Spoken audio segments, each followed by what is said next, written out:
देखिए, लगातार हम लोग जिस प्रकार से हिमाचल प्रदेश के अंदर डिजास्टर और आपदा के कारण से बहुत बड़ा नुकसान पूरे प्रदेश को भारी भरकम हुआ है। और माननीय प्रधानमंत्री जी ने स्वयं भी आके और हिमाचल प्रदेश को एक यहाँ के लोगों की सुविधा के लिए जो इस भारी भरकम आपदा से प्रभावित हुए हैं और बहुत सारे लोगों की जानें भी गई हैं, बहुत सारे लोगों के घर, उनकी कृषि, उनका सिंचाई, उनका स्कूल, उनका हेल्थ के हॉस्पिटल्स वगैरह प्रभावित हुए हैं। उन सभी के लिए एक हमको 1500 करोड़ रुपए का पैकेज दिया है, जिससे कि हम जल्दी से जल्दी हिमाचल प्रदेश की व्यवस्थाओं को सुदृढ़ कर सकें। वहीं हम लोग लगातार मॉनिटरिंग भी कर रहे थे। हमारे NHAI के ऑफिसर्स, हमारे NHAI DCL के, हमारे PWD-NH के, BRO के सभी लोगों ने अपने अपने प्रयास से बहुत जल्दी रोडों को ठीक करने का काम किया है, जिससे कि रोडें थ्रू हुई हैं और लोगों को सुविधा मिली है। वर्तमान की स्थिति में जैसा कि आप सबके ध्यान में ही है, लगभग 2600 किलोमीटर रोड हमारा यहाँ पर NH का है, जिसमें से NHAI के पास हमारा करीब 785 किलोमीटर रोड है। और वहीं स्टेट PWD NH के पास लगभग 1238 किलोमीटर रोड है। और इन सारे रोडों का हमने सारा आकलन निकाला है, जो आपदा से लगभग 57 किलोमीटर रोड जो है हमारा NHAI का प्रभावित हुआ है और स्टेट PWD का लगभग 102 किलोमीटर रोड प्रभावित हुआ है। इनके कामों को जल्दी से जल्दी किसी प्रकार से भारत सरकार के मंत्रालय उसमें छूट दिए कि स्थानीय आधार पर हमारे ऑफिसर्स उस काम को करा पाए। और मैं जैसा समझता हूँ लगभग 657 करोड़ की हम आने वाले समय के अंदर जो हमारे टेम्परेरी करके रोड बन रहे हैं उसका परमानेंट स्ट्रक्चर के लिए उसकी DPR बनी है। बहुत सारी चीज़ों को हम COS के माध्यम से कर रहे हैं। लगभग 200 से अधिक मशीनें हमारी यहाँ पर काम कर रही हैं। कुल्लू तक का सेक्शन हमारा पूरा चंडीगढ़ से ठीक कर लिया गया है।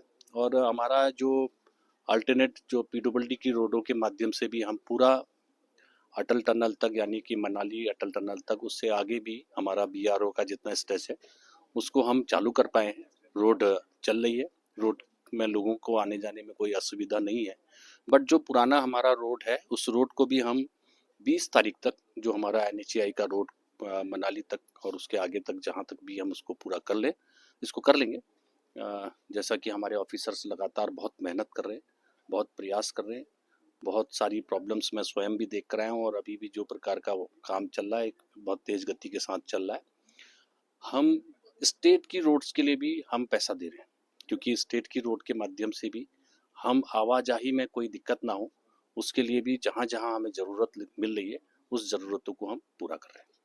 देखिए, ये आपदा, क्योंकि मैं भी हिमालय प्रदेश का उत्तराखंड का रहने वाला हूँ और पूरे देश भर के कार्यों को हम लोग देख रहे हैं। जिस प्रकार से ग्लोबल वार्मिंग के कारण से बादल फटने की बहुत सारी घटनाएं हुई हैं और आपके पूरे के पूरे इस कुल्लू मनाली वाले रूट्स पे मैंने देखा है कि रिवर बेड बहुत बढ़ गया है।